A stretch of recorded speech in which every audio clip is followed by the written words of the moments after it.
because when the inner child doesn't feel safe, it's hard for you to really commit, even when it comes to relationships. You're just going to act from the inner child. When it comes to leadership, it's always inner child, because if the inner child doesn't feel safe, every, I would say, challenge, conversation where it's not like, I always say, when you're leading from the inner child, you want someone who is going to feed into your ego.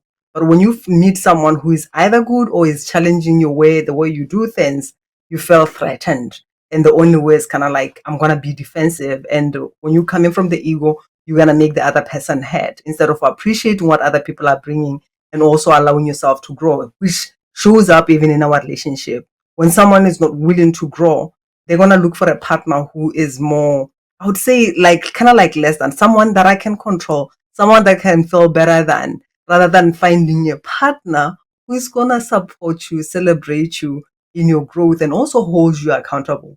I love this. Exactly. I love this quote of, treat a man as he ought to be. He may become who he was meant to become. And I believe when it comes to relationship, that's how it has to be.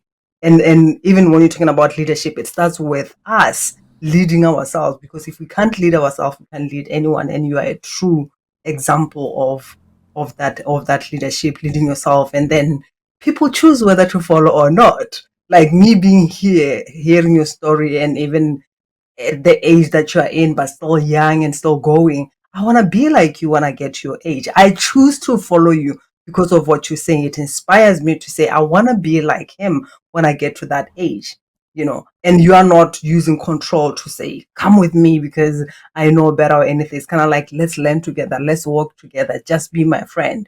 And the path gets much easier when we walk at that level, or we work together like that. And that's what we call leadership.